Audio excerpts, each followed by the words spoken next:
Hey everyone, welcome back. Assalamu alaikum. So today we are going to be going over my oldest son's first grade year in science. So I looked at tons of different curriculums for science and none of them really meshed with what I was going for. I feel like with the sciences, there's so many sciences that they're all kind of broken up from space science to anatomy, marine biology, zoology. So it's kind of like, oh man, like what do I pick exactly? I do think that we obviously know some of the more kid-friendly choices, and so I kind of stuck in that area and tried to tap into more of like my son's interest more than anything. And so for that, I would say it wasn't that easy for me to find an all-around like one single curriculum that I thought would really work for him in his science subjects. I did feel like that was the type of subject that could be a little bit more free spirited, could be a little bit more eclectic. I didn't feel like I had to like make sure that he learns certain things, like with language arts. That was a big reason why I got a curriculum, because I was like, even though I enjoy reading, even though I enjoy writing, even though I, know what a noun and a syllable and all that kind of stuff is, I can't say that I would have been conscious of actually teaching those things. I think kind of in one of those like Charlotte Mason approaches is that those things just kind of naturally happen as you grow up and understanding what those things are through reading. So with science, I was like, you know what? We're going to do something a little bit more eclectic. We're going to do something a little bit different. Kind of a Charlotte Mason approach. Not really. I don't want to say that exactly because I'm not even sure I have 100% firm grasp on what a Charlotte Mason method, layout for a subject would look like. So for my son's first grade year in science, I decided to do a little bit of what I've learned with Charlotte Mason, but then also kind of do something a little bit eclectic, I guess. So we did split our science up. So we did science the first half of the year, and now we're no longer doing science. And we also split our science up into quarters. So the first quarter, we focused on some basic anatomy. And then the second quarter, we focused on some just like basic space science stuff. So I'll go ahead and show you what I have for each section and kind of flip through the stuff and let you know how it turned out for us. My son actually really did enjoy his science. I do think that it does tend to be, I don't want to, be all gender about this, but I do think that science does tend to be a subject that children really enjoy, and in particular boys. And maybe that's why he didn't really care for language arts too much. I don't think a lot of young boys really care for language arts much, except for maybe some of those fun literature readings. So we started out with our basic anatomy. And I say basic anatomy because obviously, with a 6-year-old, we're not going too in depth with our anatomy. We're not trying to I'm not trying to make him remember every single bone in the body. I'm not trying to, I'm not expecting that he's going to remember all the parts of the brain, but I want him to know that they exist. I want him to know that they are there. That's what's in his body. So if anything, it just kind of brings this heightened awareness of your body and that it's so much more than what you can see on the outside. So that was kind of my intention with getting into anatomy in his first grade year. So we bought this. It is called Thinking Kits Fun Body System. And pretty much what it is, I'm not going to open it up just because it's probably messy on the inside because my little one was playing with it yesterday. But pretty much it's just this plastic square here, and it's got these sets of cards. And each set of cards has a head portion, a body portion, and a leg portion. And then they're broken up, as you can see, in just like skin, bones, veins. We have, the digestive system, and then it comes with a set of cards that then breaks it down into the skeletal system, the nervous system, the circulatory system, and the digestive system. So depending on how your child ends up kind of forming the little body, then you can go ahead and kind of read about this. Now, I will admit, I thought that it was going to be, I thought we were going to play with this more, spend a little bit more time on it, but we just didn't. Like we would go over the nervous system in his book, in his little workbook that we did get for him. And then I would say, okay, now put this together for the nervous system. So we literally like went over the 4 cards. And then once the 4 cards were done, and of course these were different parts of the quarter that we would go over these things.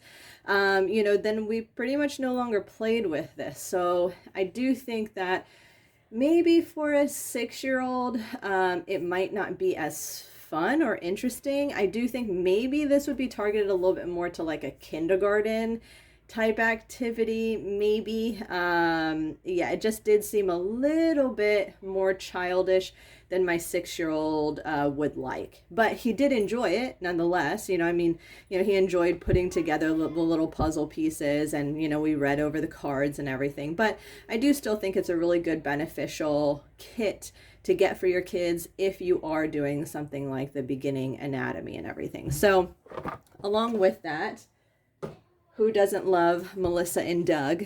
So we got the Melissa and Doug skeletal body system magnet thing. And pretty much everything I got is on Amazon, guys. So, I can try and link some of the stuff below. It is a little time consuming for me to do that. And it's already time consuming enough for me to actually do the video and then edit the video and upload the video and put the caption and all that kind of stuff. So if I have time, I'll link everything that I got on Amazon. But just so you know, I did get most everything on Amazon. So if you like something, I'm sure you could just type in Melissa and Doug, wooden skeletal system or something, and this will pop up for sure. So anyways, so we have the body here, and then this is like the mount. So you put the mount on so it can stand up, and then these pretty much just are magnets. So you can put, the veins on, the top on, the pants on, things like that. So, that was fun. If anything, this kind of served as like a fidget toy for my kids while I was going over the lessons. My 4-year-old really loved to be involved like that first quarter, but then I think he's kind of started to get bored and he was no longer involved after that. So he would probably play with these kind of activities more than my older son did. I will say that if your children do have a giggle, then these types of things might give them a giggle. So if you are concerned with things like this as a parent, it is there. What can you say? I don't think that we should be shy about these types of things. It is a child's learning toy after all, but just in case you are trying to keep your child a little bit more unaware of this kind of stuff for a little bit longer, these are in this kit. So just want to let you know, even my 4-year-old, when they were playing with these yesterday, because I got them out, he didn't grab these in particular, but he did grab these 2 out. And he said, "Mommy, which one is a boy and which one is a girl?" And I said, "Well, what do you think?" I have all boys in the house. So anyways, so if you are kind of, if your kids, get silly about that kind of stuff, I did just want to show you that. I will say that I was a little surprised that was on there, but I'm not weirded out about that kind of stuff. So anyways, so my kids need to know eventually, it's not graphic. So anyways, so this kit was really fun. They really enjoyed just kind of playing with this while maybe I was reading over a section. And so that was another kit that we got for the basic anatomy. And then I wasn't going to get a workbook. I was like, you know what? We're going to totally stay away from any type of curriculum, workbook, whatever, for his science portion. But this was only like $6. and I saw such amazing reviews on it. And so I was like, okay, well, you know what? If anything, it can just serve as like an activity. Like maybe it'll actually be fun. I don't know. So my son actually really enjoyed this workbook. My son doesn't enjoy workbooks very much. He's just, yeah, he wants to be more hands-on. He wants the books, he wants the activities. He doesn't want the workbooks. It feels like a curriculum for him. It feels a little too mundane for him. But I will say that I do think he enjoyed this workbook. So be it maybe that it was about the human body, be it that maybe the structure he actually enjoyed. I don't know. But I will open it up for you.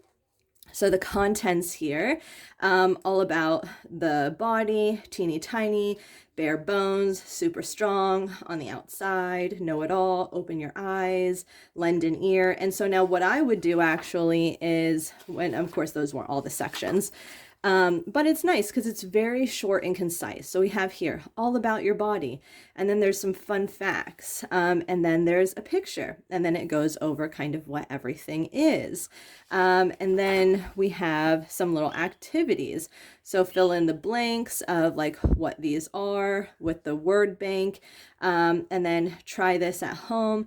Without your body, life would be very different. Make a list of 10 things your body allows you to do. So you can see my son, probably like most boys, poop and pee. Children. So anyways, so now here it goes into the teeny tiny, it goes into your cells. So again, it kind of has a little broad overview, some fun facts, and then it goes into the cells. Now something fun that we would do. So now for our subjects, we got these little notebooks, and what I had Addie do is start to draw things. So, and sorry if you can't see because of my window shading and everything like that, this really is just kind of like the best place for me to video record in the house, and so hopefully it doesn't bother your eyes. So I had him kind of like doodle certain parts. So this is when we got into the bones. So you can see these are his bones, tibia, fibia. He was kind of slacking here. He just drew one leg, but he's got his ribs and his spine there and his skull. And then here, this is when we went into the finger. So I'll show you that. So these were kind of little fun activities that we did. He seems to need something to kind of give him a little bit of busy work, but not boring busy work. So he does seem to like to doodle. So then this is the skin, and I let him use his notes when we ended up doing a little bit of testing. I try not to be too heavy with the testing. I think tests are really boring. I hated tests when I was younger. No, and this goes into science now. So this is mercury. So anyways, so again, the book, very straightforward, and we got a little activity. So here is the bones section, super strong, your muscles. So then it goes into the muscle system, you know, and so of course he liked the glutamus maximus. He was saying that for a good week. And what I also did too, because I do actually really enjoy to draw, we have a whiteboard in our classroom. And so I would actually draw the diagram while he was able to kind of look at it, and then I would go over it. And I think that me actually drawing the diagram also helped him to draw it. Because I think there's a difference between when you see like an artist drawing out a diagram in a book, and then you actually see like a human making maybe like a flat surface drawing that is a little bit more simple, although I don't think my drawing was too simple. It's on my Instagram if you want to check out my skills. But anyways, but he did enjoy this workbook nonetheless. Like I said, we have the eye here. You know, and then it goes into the inner ear. We have the nose. But I really do think that this workbook covered anything that you would possibly want to work with your 6, 7, maybe even 8-year-old. Like I could see, I'll definitely look into this workbook again when my 4-year-old gets a little bit older. But for $6 and change, like you just can't beat that workbook. So Then I got this book last minute. I wasn't originally going to get this book, but I was like, you know, it might be nice to actually have like I guess, I don't know if this would be considered a living book. It's very educational. I mean, it's not a fiction book or anything like that, but I do think people kind of define what a living book is a little bit differently, but I would consider this a living book. It's fun, it's interactive, it's not boring, but it teaches a lot. And I know a lot of people, a lot of homeschoolers love the Usborne books or Usborne books, however you say it. And that's exactly what it is. So we have here, it is a flip book in particular, which I think kiddies like. And so anytime we would go over a certain section, you know, then we would go through here and I would have my son read the little flaps and everything like that. So we wouldn't go over the whole book at once. It's just, it would be based on whatever section we were on in the workbook is what we would focus on in here. And of course, if the section didn't apply exactly to the workbook, then we would do something that corresponded to it at least. But this is a really nice book as well. Even my 4-year-old really loved looking through this and flipping at the flaps and stuff. So I would definitely recommend this book as well if you're going to do some basic anatomy. So I think that completes our basic anatomy. As you can see, it wasn't that much. I mean, really, if you didn't even want to get the toys, this would be like all you would need to teach a 6-year-old some basic anatomy, really. So that right here, I think this was maybe like $17 or something. This was like $6. So you're looking at, you know, a $20, $21 lesson. Okay, so now although this book wasn't anatomy exactly, this book goes along not only with our Islamic lessons, but also too with pretty much every other lesson that we're going to do in school. And what I was able to do is I was able to kind of flip through the book and find particular things, facts from Muslim civilizations that corresponded with, like, the anatomy, corresponded with the human body, maybe something in the medical field, and then also too corresponded with his space. So before we move on to space, we did use this for both of his sciences, his anatomy and his space. I do think that if you are a Muslim family, this is just a really nice addition to have in your home because there's just so much interesting information in here. And so what I pretty much did is I would just go to the contents.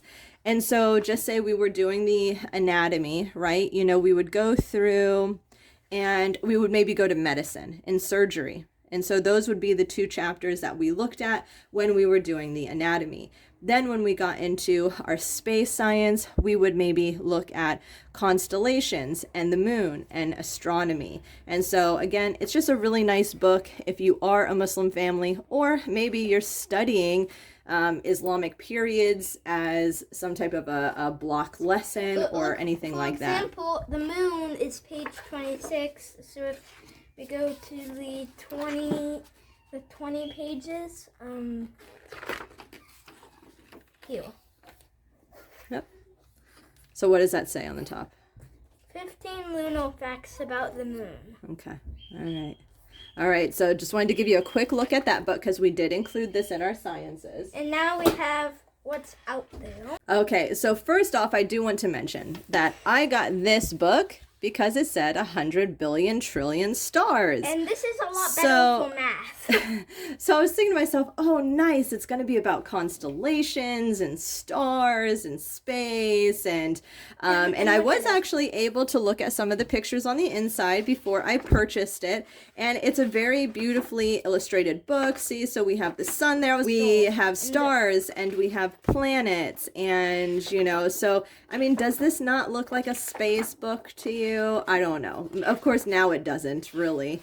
But now it does, you know. So anyways, so I would say, though, that it's not a space book. So we read through it and I was like, although, okay, it does talk about the stars and the moon, sort of. And that it's more of a number book. Yeah, it's more of a number book. So I kind of put it in our math section. We didn't read it again. We read it once and we realized it wasn't a space book and we put it to the side. So I do want to say that much, okay? So if you see this book as well when you're trying to research some space books to get, do realize it's not really a space book. Okay, so now all my children are in here. So we'll see how the rest of this goes. This video shouldn't be too much longer. I only have 3 books to go over. Okay, so again, for his science, I wanted to try to go a little bit more of like the living book route, and then I figured, you know, we could do some observation, and then we can link this as well with some YouTube videos. Again, I'm not really against screen time, of course not in excess, but you know, I figured, okay, if we read something about a planet, we can go and find a YouTube video about it. We can find a documentary about it, something like that. You know, we're going to observe the stars one night. We're going to observe the moon cycles. And then at the end, we're going to do a project. As well with the anatomy, we did end up doing a project. You can see a picture of that on my Instagram. And then, unfortunately, we have not finished our space project. We made a box and we spray painted it black, and we put tons of glow in the dark stars all over it. I got these glow in the dark planets to hang from the inside, but we have not hung the planets yet. I don't know why. We just, you know, it just happened. So anyways, so these are the books that we mainly focused on, and honestly, I think that these books did a very good job at focusing in on the space science that we really wanted to cover. What's Out There, a book about space. I think that this is an amazing book. It has so much information. It's very straightforward. I will continue to read this to my kids. Starts to go over, you know, the star constellations first, and then it starts to go into the planets, the sun, you know, the orbit of the planet and the seasons. It talks about the moon cycles, which we did. We did do some water paintings during our space section in science. I will say that this is kind of our first, well, not our first. When we did do some testing for homeschool in kindergarten, we did do some watercolor painting. But I will say that my oldest got very frustrated with watercolor painting. I don't know if it's a combination of like using too much water and then kind of ruining the picture. If it was just like this, his desire to want to be perfect, and his picture never really came out how he wanted it to. So we kind of had to stop the watercolor painting. Almost all the time. Yeah, so we were doing all of the planets. So every time we would go over a planet, you know, I'm just flipping through the book for you guys, so I'm not just chatting. But every time we would go over a planet, we would try to paint it, and yeah, we stopped that a couple planets in. About 3 planets in, we stopped. So this is a really great book. What's Out There, again, got it on Amazon. And then here we got What We See in the Stars. This is a really beautifully illustrated book. It has a lot more information in it than I thought. I thought it was just going to be about the stars. And so I was like, okay, cool. Maybe we can kind of emphasize on the constellations and the stars and things like that, instead of getting too much into the planets, too much into the moon. But it actually has quite a bit of information in it. And two, of course, as a Muslim family, if going into all of the Greek mythology and stuff is something that you don't really care to do, then of course you can skip over that stuff. There is a lot of that in here, because if we think about it, the star constellations are pretty much based around Greek mythology. There's not really any way to get around it. So if that's something that concerns you, then, you know, learning about the constellations might not be something that you really want to introduce into your child's learning. But I do think that they'll probably have to learn it eventually, or at least learn something about it. And of course, even if you just want to bring it down to its basic name, you don't have to go over all of the Greek mythology of it. Also, too, I do think that as a practicing religious mother, I won't even just say Muslim, but as a religious mother, I do think that there is this balance between educating our children and then almost kind of like fantasizing about the things that may not be a part of our religion.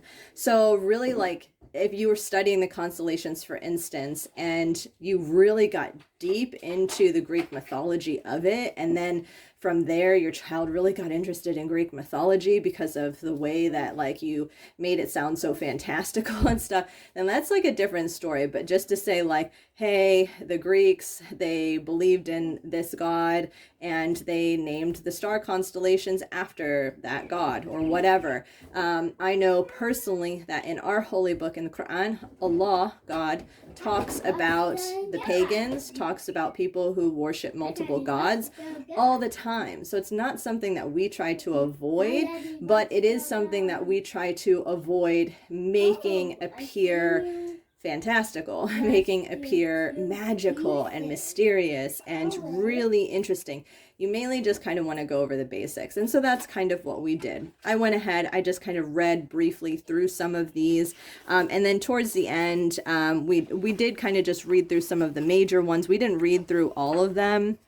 So, but she does go over all of these. For example,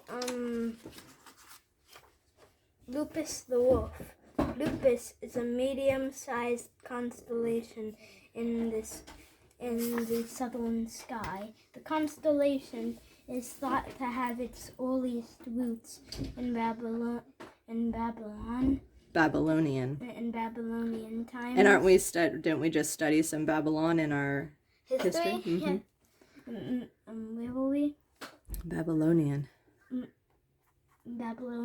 times, when it would have been associated with a strange carnivorous beast. The ancient Greeks saw it as an animal being hunted by or sacrificed to the nearby constellation Centaurus. Yeah, Centaurus. And it's not very long. We went through this whole entire book in that quarter. So we did try to watercolor the moon. That didn't turn out too well, did it? Yeah. Mine turned out pretty good though. That moon, the faces. We tried. New moon, waxing crescent, first quarter, waxing gibbous, full, waning gibbous, third quarter, waning crescent, and then new moon. And we tried to watercolor the moon cycles, right? Yeah. That didn't turn out too well.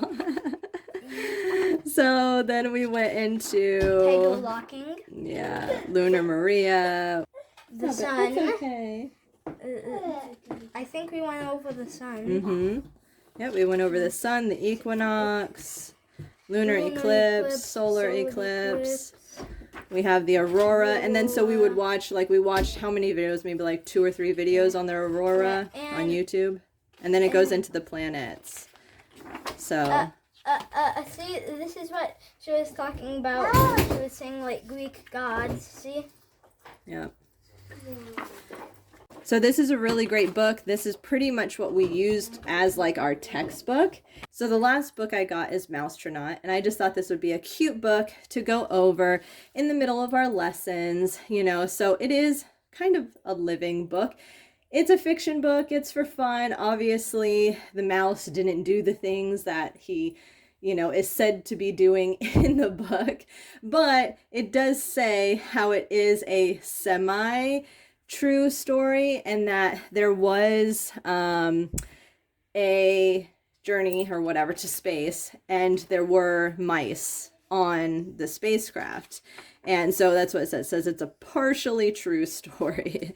So anyways, so we did enjoy reading over this. My kids enjoyed the story about the little mouse and everything like that. Illustrations are really nice. It is written by an actual astronaut, which is kind of nice.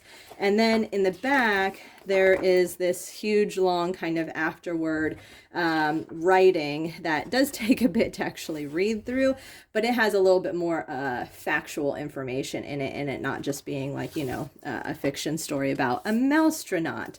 So anyways, and I do think there's actually a couple of these books. So if you think about it, we really did mainly use 3 books. And then we did some art projects in the middle, and then we did our ending project, which we never finished, and we did do some drawing projects here and there. We did some YouTube videos, and so that kind of concluded our entire science section for the first half of the year. So the next videos you can expect from me are probably going to be my Arabic and my Islamic studies. Yeah, that'll probably be it, really. And then hopefully maybe I'll come on personally and discuss why we decided to homeschool in the first place and how I am planning out my year two, God willing. So hopefully you guys enjoyed this science portion and it wasn't too overwhelming. Hopefully the video isn't too long because I know I am kind of going over two subjects, even though it's one subject. And then I had lots of interruptions from the kiddos, which I will probably be editing out. So anyways, so I will talk to you guys later. Assalamu alaikum wa rahmatullahi wa barakatuh.